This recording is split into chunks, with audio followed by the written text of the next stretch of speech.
What is up, everybody? Welcome to this week's episode of the Dense Pixels podcast. I'm one of your hosts, Brad, joined by my co-host, Micah. Hi, I'm really close to the camera for some reason, but I don't feel like changing it. So we have a fun show this week because we're news light and we really haven't played much in the way of new games. So we're gonna have a game later in the show that I'm shamelessly ripping off from another podcast, but that's okay. Because it's a fun game, and it'll get you guys, the listeners, involved on the back end. So look forward to that. Coming later in the program, let's get right into the meager bits of news that we have. Blizzard has announced that over time, and starting with Overwatch 2 this fall, their games are coming to Steam. So in the past, you could only run Blizzard's games through their proprietary Battle.net launcher. Which rubs a lot of folks the wrong way. A lot of people just prefer to use one launcher for everything because that's where they have their friends list, and it's just kind of easier to play games on there. People have long wanted these games to come to Steam, but they have held tight. But no more, apparently. Like I said, we're going to see Overwatch 2 this fall, and we will see other games make its way to Steam over time at all. They did go out of their way to say not every game is going to come to Steam, so I don't think like Diablo 4, for example, is going to be on Steam anytime soon. I wouldn't imagine. They like to keep as much of that Diablo 4 money as they can up front. I think the fact that Overwatch 2 is the first game that's headed there speaks to the straits that Overwatch 2 is currently in from a from a microtransaction standpoint, because of course Overwatch 2 free to play. The only way that they make money from that game is through microtransactions. So, Micah, your thoughts on Blizzard waving the white flag? I feel like I don't care because I don't. I am not a member of your your tribe.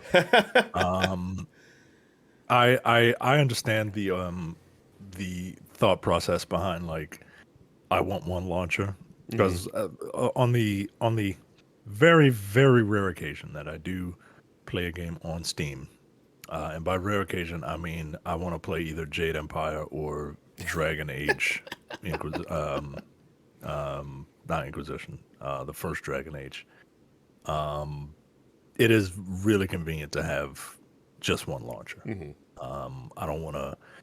I think I have one Epic Store game, and I don't even know what it is because, like, it was like free or something like that. But it was only on the Epic Store, and I'm like, all right. I gotta tell you, I have Game Pass right now, so that comes with EA Play. So I downloaded FIFA 23 because I'm like, I'll play a couple matches of FIFA. Like, I haven't really played a FIFA game like hardcore for a couple years now, but I was like, it's there. I'll play it.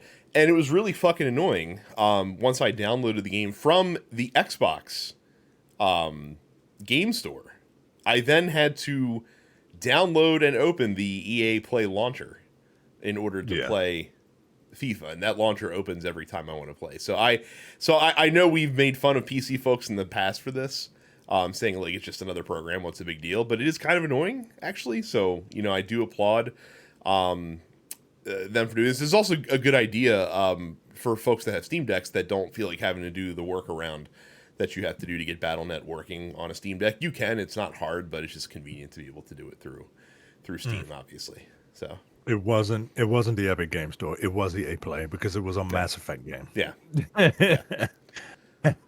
So God damn it. So look forward to seeing what Blizzard titles. I think the one everyone's really waiting for is like World of Warcraft for some reason. So, but people still play World of Warcraft. I know that's a stupid. People still do. It's not the juggernaut it once was. Like I think it's still the most popular MMO from a subscription standpoint. But not to the extent that it used to be. I think Final Fantasy XIV has caught up considerably. To its subscriber base, and also Warcraft has come down considerably over when it had like 10 million concurrent paid subscribers or whatever it was many years ago. So, CD Projekt Red has been doing layoffs all throughout the year. This year, they have another one coming where about 100 people, which is 9% of the studio's workforce, is going to be laid off over the coming months. Um, this is interesting to me because I know that on the backs of Cyberpunk getting ready to come out, they had announced that they're working on like a shitload of projects, including a Cyberpunk sequel eventually, and a new Witcher game, and a remaster of the first Witcher, and things like that. So it's interesting that they are rolling back their staffing needs. I think some of that also kind of boils down to the fact that they staffed up to get Cyberpunk out the door and then fixed, and then now that like the need for that is less, they're rolling back as many large game studios do. Certainly a bummer for the folks that are going to be let go. These are the largest layoffs that they've had. Before, the layoffs were where I think they had 29 people, and then they had 30 people who were working on the Gwent game, which has been they're not developing anymore. So, yeah, just a bummer all the way around. Like no one ever likes to hear about folks losing jobs. Yeah, I hope those people that are being let go were notified that like, hey, this is just like retail in December, right? Like Hmm. there's no guarantee that you will get a job after we need you. If that's the case, then I understand. But like if if you're just laying people off because like, boy, it cost us a lot of money to fix this game that we shouldn't have released. Yeah, had to We spend all got this extra time on. yeah, we got to let some of y'all go now. That's kind of messed up, Yeah, but and it's a tough market out there because I mean they're in Poland basically, and I know they have a couple other partner studios, but I think that they're all in generally the same regions. Obviously, not the same level of opportunity out there as there is in other parts of the world for folks to find new work. So, like I said, yeah. bummer for those folks, and I hope they do all land on their feet. But just kind of interesting to see, uh, wanting to make games without crunching kind of flies in the face of lowering workforce to some extent. But also, I guess if you can't find anything for those folks to do, that's a lot of money to spend in order to keep them going. Final bit of Right. news: there's a report that came out on VGC, not VG Confab, that said that there are development kits that have been passed to third-party developers for the new Nintendo console that is set to debut in the second half of 2024. A couple other notes that came out in this report, that the console will be much like the Switch, where it will be playable in a handheld configuration. They're looking to debut the console with an LCD rather than an OLED, which the current model Switches have, in order to cut down on costs. It will continue to read and require physical media cartridges. No word on backwards compatibility in any way, shape, or form. And that is about the extent of the reports, nothing on specs or anything like that. So my question is, because this on its face is not very interesting to me, but Micah, I am curious. So if a new Nintendo Switch releases, what is like your minimum requirements from a hardware standpoint in order to consider picking this thing up? I don't know if that's the thing. I'm man, it's gotta it's gotta not be handheld. Like because if it's handheld, it's not going to be powerful enough to do what I look. I appreciate Nintendo. I appreciate what they do. I think they serve um, a much needed role in this industry.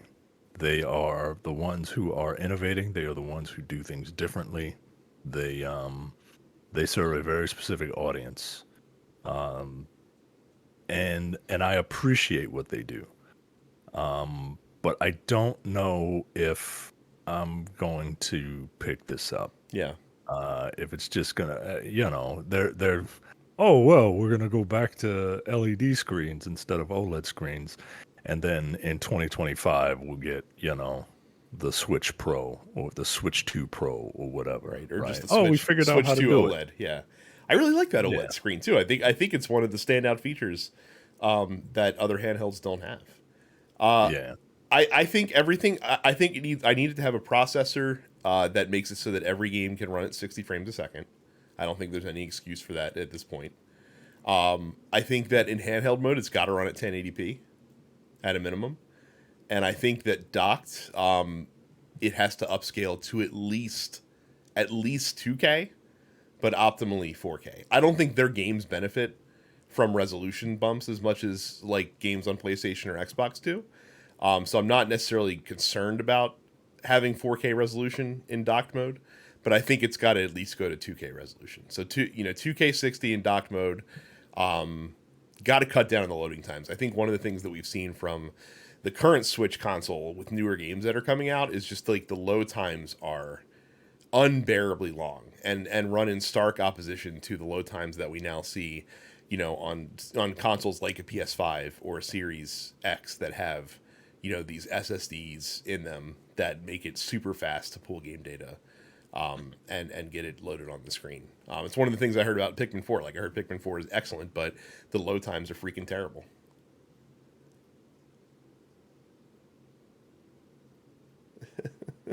Sorry about that. I Look, thought the recording was crashing out. no, I'm trying to flag down my wife who's just like, I'm in my own world. Like, okay. I hear you. Look, I don't think that I'm very curious to see what this is going to be. And are they saying that this is like a successor? Yes. Yes. Was the Wii U a successor to the Wii? In their eyes. Because, Yeah.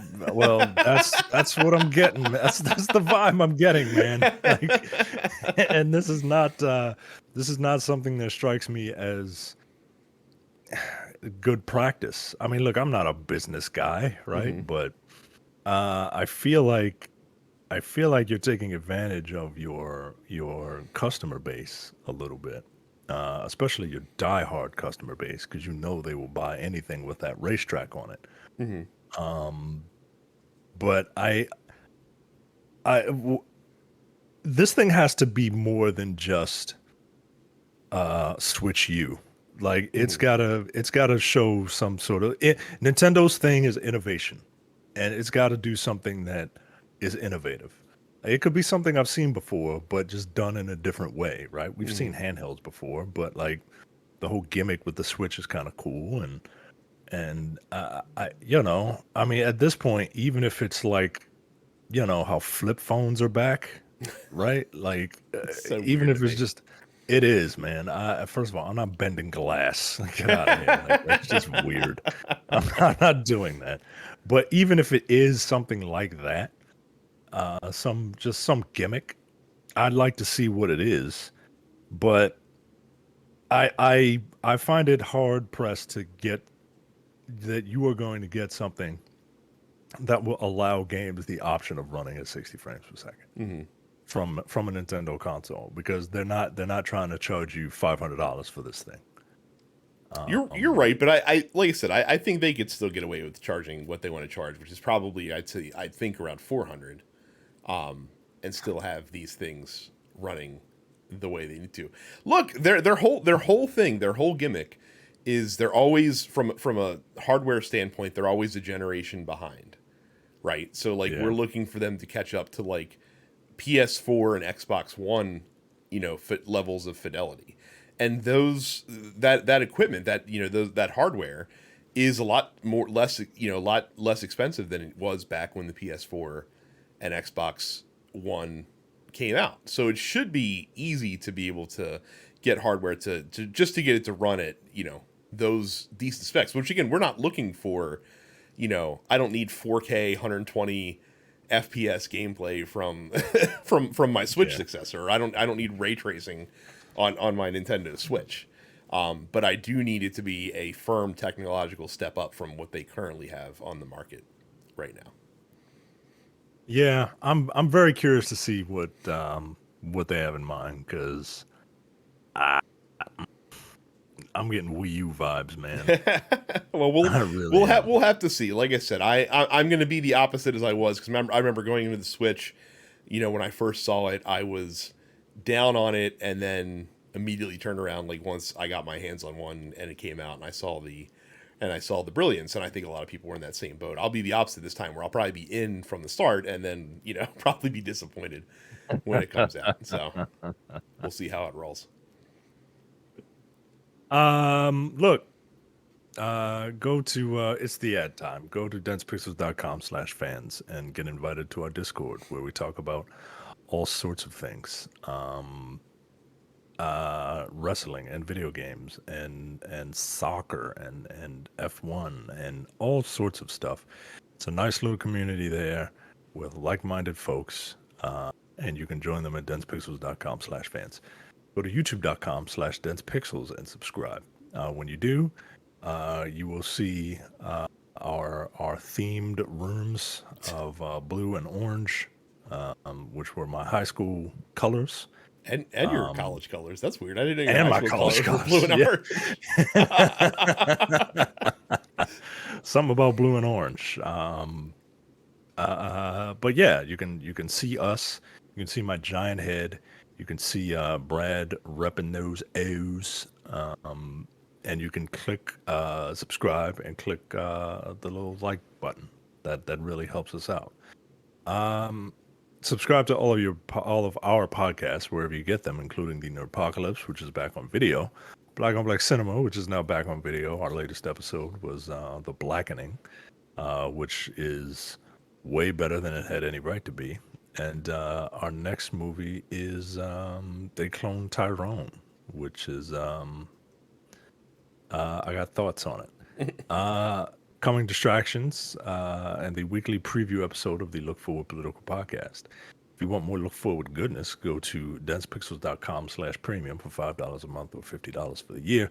You get access to all of the premium podcasts, including the airing of grievances. Terrence has challenged us to go back and listen to some of those old episodes because he's been doing that. And he's been really, really enjoying himself. Whereas he should be challenging us to finish the series, but he knows that is a losing game. We'll get there eventually. Jay has to figure out some stuff in Mexico. No Time to Bleed, The Men with the Golden Tongues. A new episode is up on Metal Gear Solid 3. I believe was it Amir in the Discord said that he's got some real problems with Brad's take on Metal Gear Solid 3. And if you wanted to hear what that is, go to densepixels.com/premium. Get back episodes of Upstage Conversation and the full weekly episode of the Look Forward Political Podcast. Every week, a fresh batch of shenanigans in the political world. Trump just got indicted again. Yeah, it's like I said, for the first time ever, they waited until before we recorded the show so that we can actually talk about it. It's fantastic. So hear all that at densepixels.com/premium. Okay, so because I knew we were light on content, I wanted to play a game with Micah that I wanted to do for a little bit. I am shamelessly stealing this format from the Games Mess Decides podcast, who has done this several times, but it's a good format and it's interesting, and I'd never really seen anyone do it before. We are going to have a fantasy draft of games, and Mike and I are going to take turns, and we are going to build the greatest 16-bit consoles that we can, based on the libraries of the Super Nintendo, Sega Genesis, and TurboGrafx 16. So the way this will work is, because I'm a gentleman, I will allow Micah to have the first pick. We're going to go back and forth, alternating picks of 16-bit games. So any games from the Genesis era, the Super Nintendo, or the TurboGrafx are eligible to be picked. Once a game is selected, though, it's taken off the board. So once a game has been picked, the other player cannot pick that game to add to their console lineup. And basically, we're gonna draft 10 games each, and you, the listeners, are gonna decide by voting on Discord as to who has the superior 16-bit console based on their games lineup that they have selected. And so what's interesting about this is Mike and I are not going to be drafting based on what our favorite 16-bit games are. We're going to be drafting what we think the best objective 16-bit console is. So we're going to have games from, a wide variety of games, different genres, not even games that we necessarily like. Like, I'm going to probably be forced to draft a Genesis game or two on this console just because you people need it to make yourselves happy, so that you'll vote for my console to win this contest. So we have the Super Micah Endo versus the Turbo Bradix 16 in this in this battle of 16-bit consoles. Micah, I am a gentleman. I see to the first pick in this console draft, and then we will take turns going back and forth. Okay, so we're not being forced to pick from the lesser consoles, are we? No, you can pick whatever. Okay. You can pick whatever 16-bit games you want, but you are not limited to picking from a single console. Is what I'm saying. Well, I mean, look, I have at least 3 Genesis games on my list that I have of games that I will potentially be drafting. So I wonder if they're the same as mine. All right, I'm gonna do something. I'm gonna pick a game that is legendary. It is one of the games that, like, the Super Nintendo era, the 16-bit era, was just rife with massive improvements to its 8-bit brethren. And the first game I'm going to pick is so good it has a genre named after it. I'm going to pick Super Metroid. Oh, wow. As my number 1 pick. I was not expecting you to go Super Metroid first overall. I think that game is. I think the fact that you have a whole genre of video games that is defined by that series, and Castlevania, is telling. Yeah. And it was either that or what I am assuming is going to be your number. Well, since you left it on the table for me, I'm going to take The Legend of Zelda: A Link to the Past. That's it. I mean, that's it. Yeah, I mean, you left it out there. I thought for sure that was going to be your top pick, but you left it out there on the board for me, so I have to. Well, I got another top-down RPG that I feel like is going to go pretty high. Yeah. So I mean, Zelda's an easy pick. For my money, it is the best Super Nintendo game on the console from an objective standpoint. It might not be my favorite, but I think it's the best. So that is my top overall pick. Easy peasy. All right, what is your second pick? No, are we picking 10 games? Just 10 games total, right? 10 games total. Yes. Okay. To get the RPG fans all set, like it's Chrono Trigger, right? Oh, like, man, you keep throwing me curveballs. You keep throwing me curveballs. Like I said, I figured it was one or the other. You took the one, I'll take the other. But you can talk about why you're picking Chrono Trigger. I'm picking Chrono Trigger because it has immense replayability. It is a legendary game. Its art style is based on a very, very famous artist who also designed characters for Dragon Ball, right? So I might be pulling some of the anime weebs into. See, now you're thinking about this the right way. You're playing the meta game, which is the game to play. Yeah, man. I of course am going to pick Final Fantasy VI. Because look, if I don't, then Micah's going to get it. Micah's going to get it next, right? So like because Micah got to pick first, like I now have to react to at least his first couple of picks. So, let me see what else. I got a list of games, and I'm just going through the list.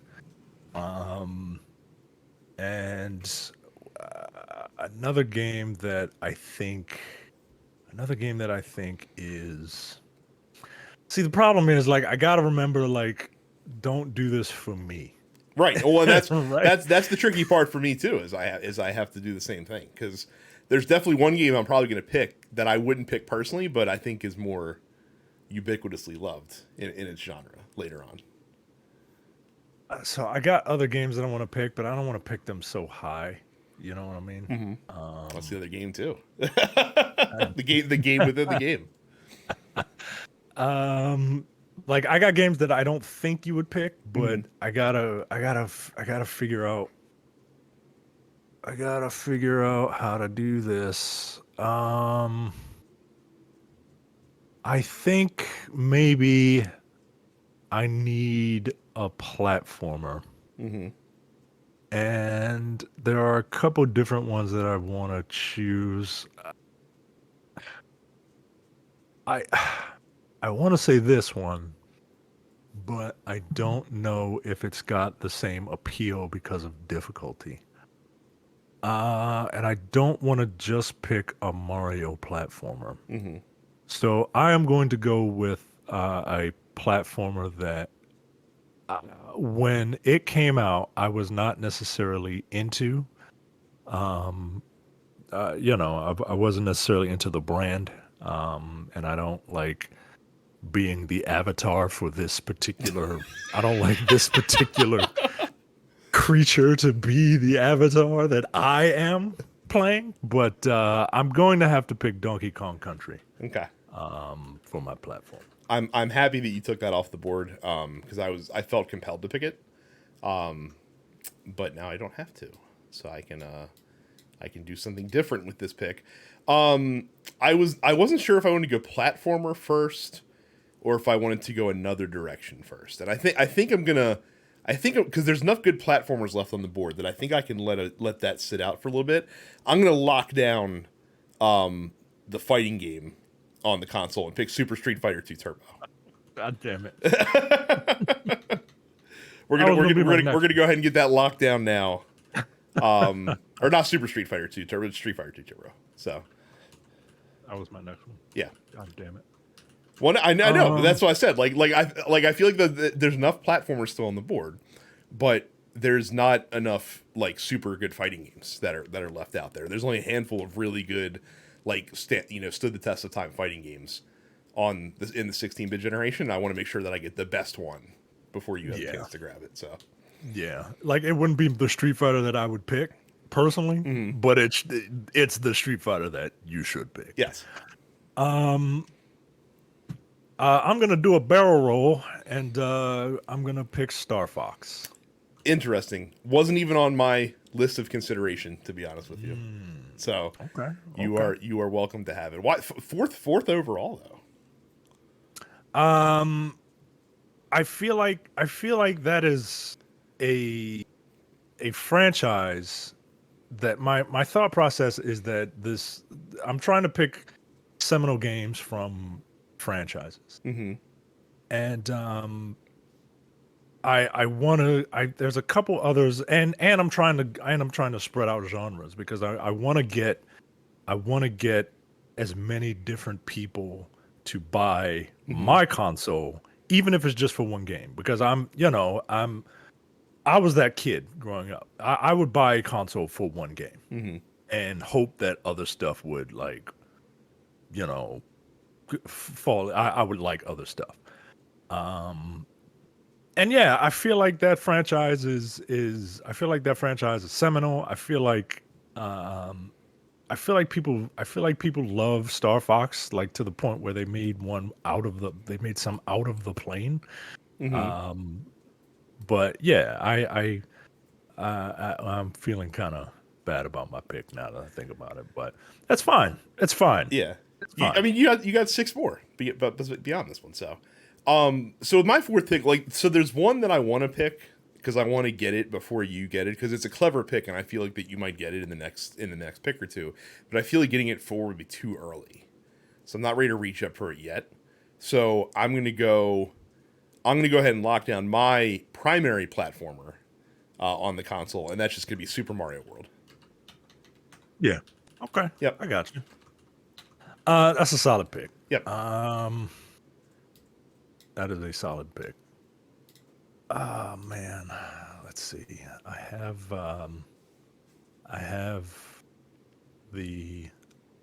I have the the Metroidvania game covered. I have Well, that see that's an ace in your pocket because there's really nothing else akin to Metroid other than the Super Metroid on the platform. So right. I mean, there's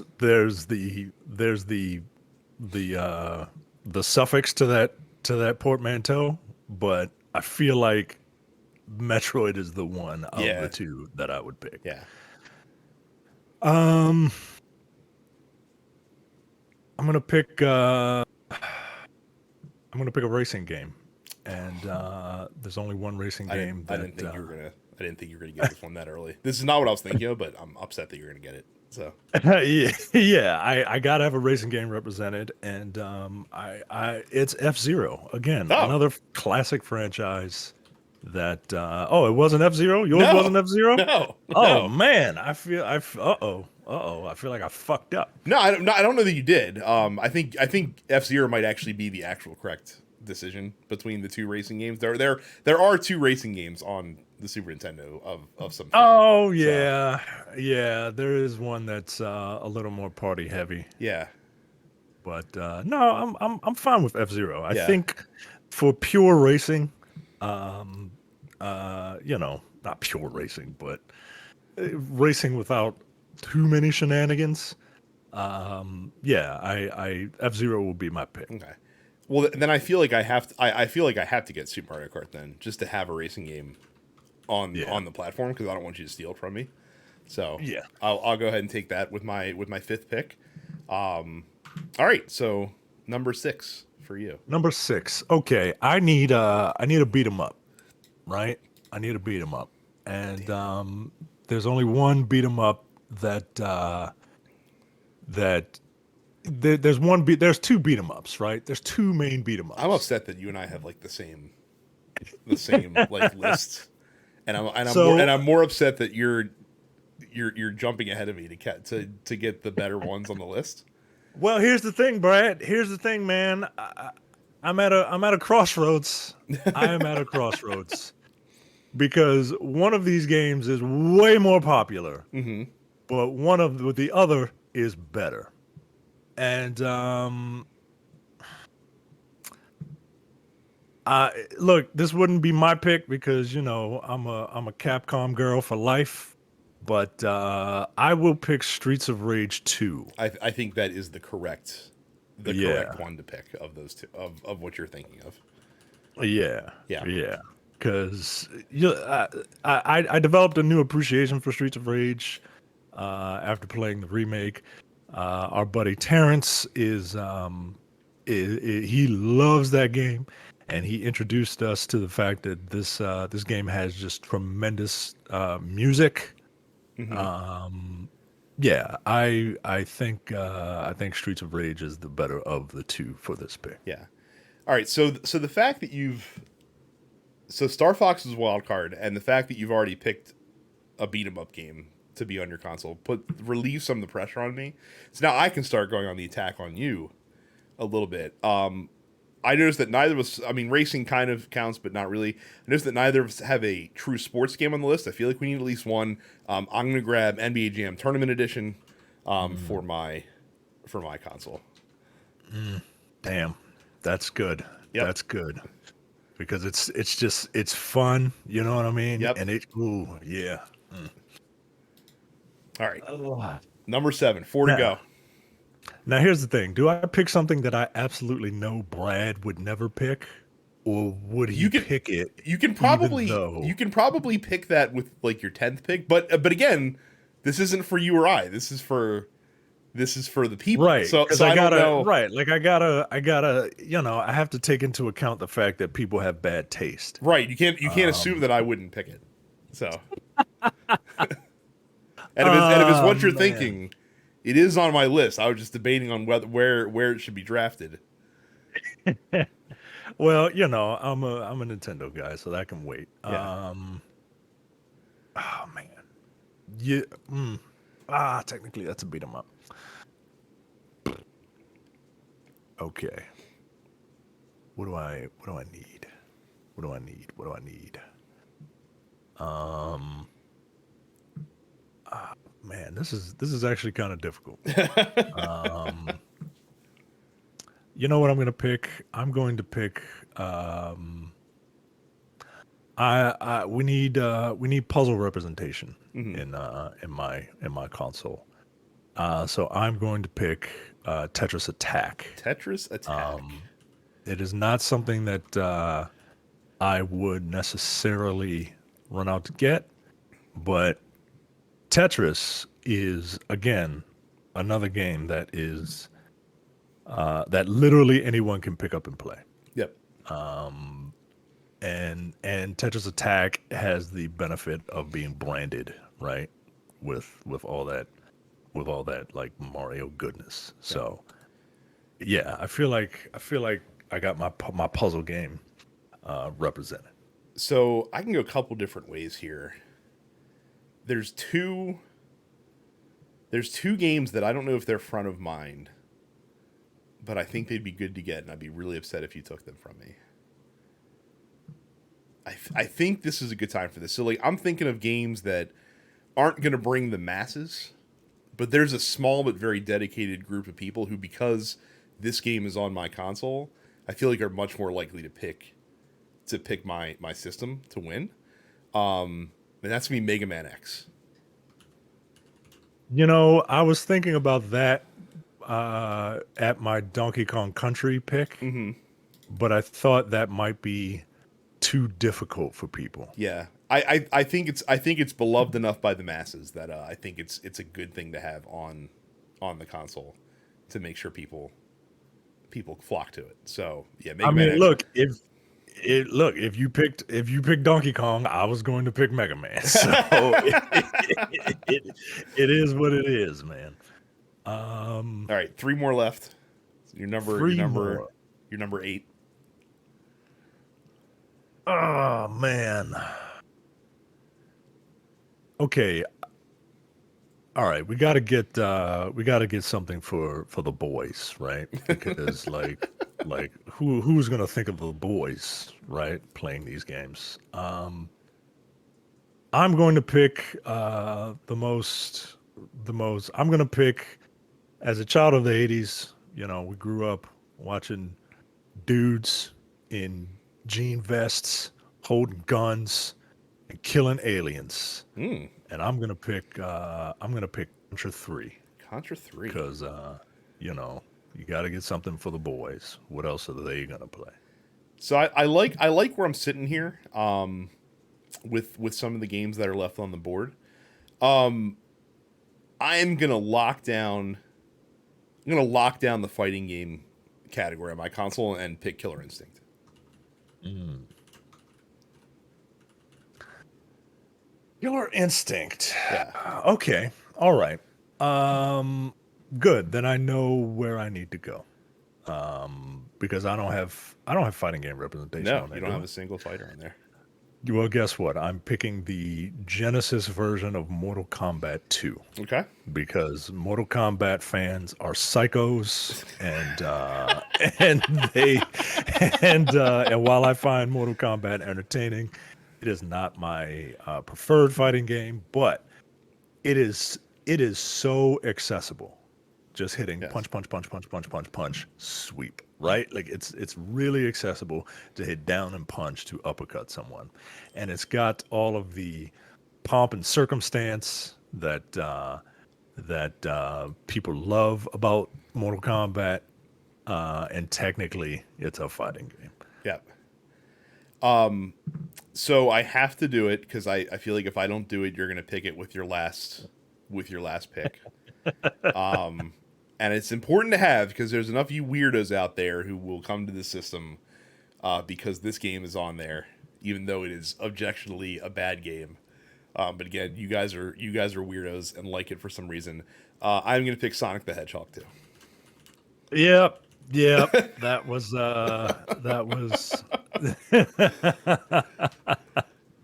Yeah. I mean, you know, it is what it is. Yep. Yeah. Like I was gonna pick it, but like you see, I alluded to it, so I Yeah. didn't really feel the need. I didn't really feel the need to pick it. you, You know what you did not have the need for speed. So, all right. So you got one more. So I mean? gotta look at your list. Maybe this could be a one for you. Maybe a one for you at the end here. It is okay. So you got the Sonic game. Um um oh oh man. All right, I need to make sure that this is on that this is on On a 16-bit uh console. yeah, I need to make sure this is on a 16-bit console. Um Oh, but there are a couple different versions of this game. It's got to be the one that I'm thinking of, though. All right, give me 1 second. Give me 1 second, because I don't have a sports game. And there was one sports game that I really, really enjoyed. Um, it's Nintendo 64. That's Nintendo 64. Nah, yo, it's got to be. What were you thinking of? Um, is this on there was a Ken Griffey game Oh yeah, that there were two Griffey games on SNES. and there was one that looked like everybody was just like on Yeah, voids carrying. that was the original. That was Ken Griffey Jr. Presents Major League Baseball. That is what I'm going to pick Okay. because I was like, yo, these dudes look like they're brandishing claymores. It's also the better of the two because I played Winning Run as well, and its Winning Run is not very good compared to Ken Griffey Jr. Presents Major League Baseball. So Yeah, I remember King Griffey. I remember that game, man. I actually really enjoyed that game. Back when I actually liked and watched baseball. yeah. So for my last one, so I don't have a beat 'em up. I don't have a shoot 'em up. There are two options for there. I have an option for both I could pick that I think would be good. But I think I just want to lock down the platform genre with my last pick. Kind of wish we had 12 picks, but we'll stick with 10. I'm gonna lock it down and get Donkey Kong Country 2, which in my opinion is the superior Donkey Kong Country anyway. And just kind of lock it down with the platformer. I was waffling, so I was thinking about either going with maybe like Turtles in Time. I was thinking Beat 'em up about on that. there, yep. Yeah. Or Gunstar Heroes to get like a Contra like on there, but I think more people will come to DKC2 than those other games. So here's our final consoles. The Super Micah Tendo is gonna have Super Metroid, Chrono Trigger, Donkey Kong Country, Star Fox, F-Zero, Streets of Rage 2, Tetris Attack, Contra 3, Mortal Kombat 2 Genesis version, and Ken Griffey Jr. Presents Major League Baseball. The Turbo Braddock 16 is going to have Legend of Zelda Link to the Past, Final Fantasy 6, Street Fighter 2 Turbo, Super Mario World, Super Mario Kart, NBA Jam Tournament Edition, Mega Man X, Killer Instinct, Sonic the Hedgehog 2, and Donkey Kong Country 2 Diddy's Kong Quest. You know what's funny? Final rosters. You know what's funny? I'm proud of what I picked, but I would buy your console. I was really I was very disillusioned after your first three picks. Like I was really worried that it was this was going to be a tough one for me. And then you made some picks that I thought were a little quirky, and so you let me pick some chalk picks. I would lean for my console as well. I'm really going to miss not having Chrono Trigger though. I will say. See, this is what I get for not thinking of myself. but it doesn't matter what we think. It matters what you listeners think. So I'm gonna post this in the Discord in some way, shape, or form. I don't know if you can do polls on Discord, but we're gonna find out. And I will post these two lists on here, and you guys can vote onto which is the better 16-bit console that we have picked between the two choices, between the two options that we're going to give you.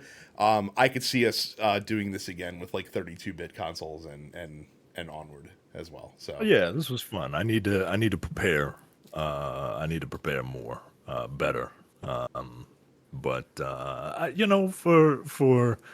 for short notice on my part, purely it's my fault. I think I picked a solid lineup, but the games on yours I would prefer personally. yeah, So like I said, we'll see. I was really happy when you took Super Metroid first. I think getting Zelda first pick really helped me set the tone with this. So thank you for picking Metroid. I did not expect you to take Metroid number one. Even though I think that Metroid, like if you had picked Zelda, I probably would have taken Metroid most likely, or Chrono Trigger. Right, like It would like have been one or the other. So right, like that. But that's the beauty of it, right? Like if you got those three games, you pretty much like got a lock. So I'm hoping that people who pick my console realize that they are allies for women. And if you pick Brad's, well, then you obviously hate women and you don't like strong women. But if you pick my console, you do. So oh my I'm trying to goodness. win now, man. I'm trying to win. Uh, um, speaking of winning, giant corporations are winning all the time. But People are you can, saying. but you can help us siphon off a little bit of that win that they always get by going to densepixels.com/Amazon. When you go to densepixels.com/Amazon for all of your Amazon purchases, you get what you want, and we get a very, very tiny kickback. I am on densepixels.com/Amazon, and I will not go to pick up where I left off, but I will go to my recent purchases. I recently purchased the second half of the Expanse book series. I read the first one, and I really liked it, but I never got around to reading the other 8 books. And I said, you know what? This is gonna be what I do until Spider-Man comes out. I'm gonna read these books. Did you ever finish the Greenbone trilogy? The first book, yes, Okay. and I enjoyed it, but I wanted to take a break, and then life got in the way. But I liked that first book. I liked it a lot, actually. I also have a book recommendation since you brought up books. Don't know any listeners if you read the Red Rising series. The sixth book, Lightbringer, just came out I this heard that last that's week. really good. It is. It's basically like Greek and Roman Star Wars in a lot of ways, but in our solar system. Mm. And there's like a Okay. caste system in society that the premise is there's someone that infiltrates like the top caste and basically engineers like a rebellion Mm. against society. So it's very good. It's 6 books deep, and the sixth book might be my favorite one in the series thus far. It's a tie between that and book 2, but it was really good. Tore through it in like a week. So, and they're not small. Excellent. So they're not small. But yeah, Red Rising series very good, and highly recommend. So Excellent. And you can get that at densepixels.com/Amazon. quick trip to the post office. Film Wander asks, "Do any of you guys have a favorite mocap actor in gaming?" That's a very oddly specific question. Do you mean just motion capture, or do you mean like the whole shebang? Like they're acting and they do the mocap at the same time. Um, the character mocap from MK Armageddon. Yeah, I don't know. They do some of these actors will do their own mocap, especially in these like high budget, Yeah. um, you know, very narrative driven Naughty Dog style games, right? It But depends on the game too, because like I don't think the Horizon actors do like motion capture, for example. yeah, I don't, not the ones that do the voices, Hmm. right? Like I think they have motion capture, but I don't think all of these, I don't think all of the actors do all of their own mocap. Um, yeah, I honestly, yeah, that's a very unique question. But there is no like, because there is no uh movement that, what am I trying to say? I think it's a little different in film Hmm. because film you are you realize that that is a real person in this scene. Like take Andy Serkis for example. Like he voiced in mocap Gollum, right? And it's an incredible performance. One, because human beings tend to not move like that, but Hmm. you know a human being moved like that in this. Whereas something like, God of War, right? Like Christopher Judge did some mocap work for the cutscene parts, but he's not going around, jumping up in the air and you know hitting somebody with an axe. Hmm. You know what I mean? That's an animator, right? So I don't know. I don't really know how to answer that question. According to LA Knight, he did a lot of the motion capture for some of the WWE 2K games. So I'm going to say LA Knight is my favorite video game motion capture actor. Yeah. Daniel says or asks, "What is your Diablo Season 1 build?" I am running currently a spin to win barbarian until I get to level 50, and then I might tear it down and respec it out. So I am a level 53 uh, bone lance necromancer. I use bone lance to make enemies vulnerable and just blow up corpses all around them. that's my wife is doing right now.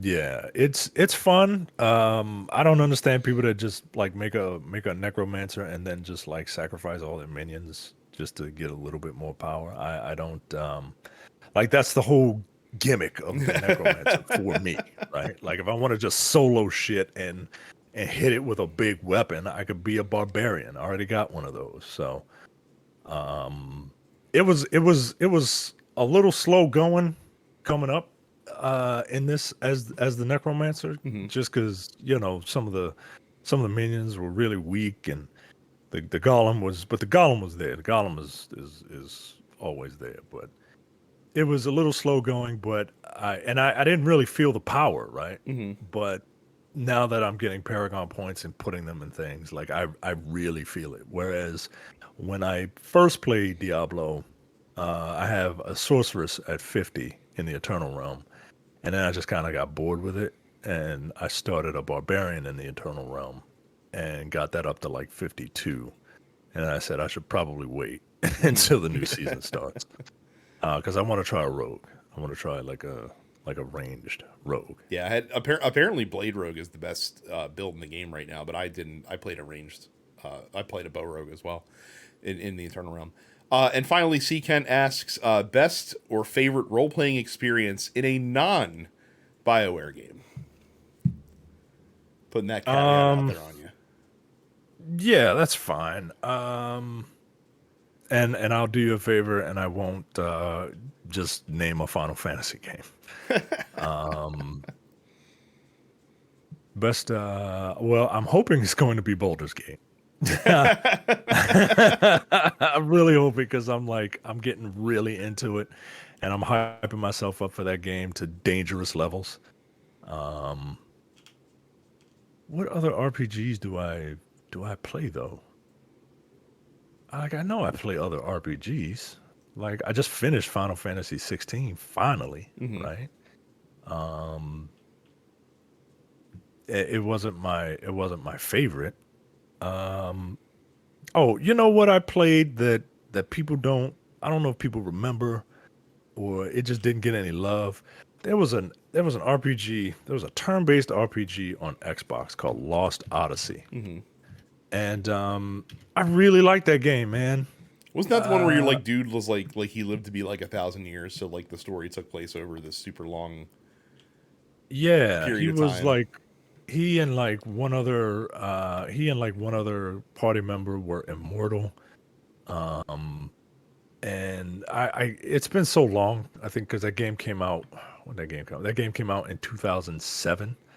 But I remember really liking that game. I also really enjoyed the last Tales game that came out. Mm-hmm. I think they did a better job of, making slavery and oppression an allegory better than Final Fantasy, which it was all like in your face and beat you over the head with it in the first act of Final Fantasy, and then like they just kind of forgot about it. But yeah, there are other RPGs out there that aren't made by BioWare, especially now because like BioWare is fallen a little bit. I'm going to But toss a curveball out there for my answer because the answer that I'm going to put out there is not going to be an RPG per se. But they asked what was your favorite role playing experience? I really enjoyed, even though there wasn't like a hard meter in Ghost of Tsushima, like a lot of some of the decisions that you got to make in that game and just how you could express yourself through your playstyle. In that game, I felt like that it did role playing more expressively than most action adventure games tend to, and that kind of makes sense because it was developed by Sucker Punch, who did the Infamous games, who back in the day had a very they were the first ones to have like that a very rudimentary but still had like a morality system in the game that changed the game in major ways.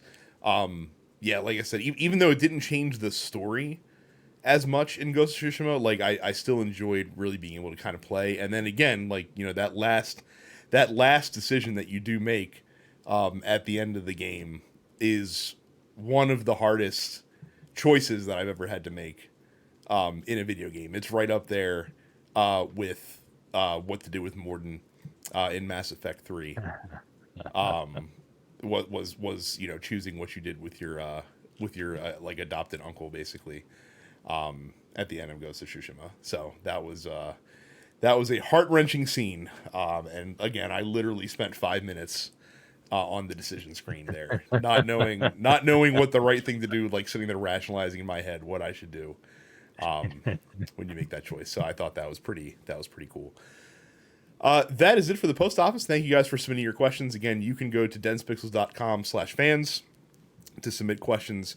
We'll answer on the show, and as I try to figure out how to get the poll for who has the winning 16-bit console between Micah and I, you can look for that in there. Make sure you subscribe to the show wherever you download fine podcasts. Subscribe to us on YouTube as well by going to youtube.com/densepixels. Big weekend this weekend. Evo's this weekend. SummerSlam's this weekend. It's gonna be a lot of shit to watch. yeah, I really need them to. I really need them to stop having Evo on West Coast time, man. I really do. Agreed. But that is going to be it for us this week. Thank you all very much for watching and listening, and we'll see you all the next time. See ya. You're watching the Dense Pixels YouTube channel. Click the subscribe button while you're here and make sure you check out our weekly podcast where we discuss the latest gaming news and our impressions on what games we've been playing.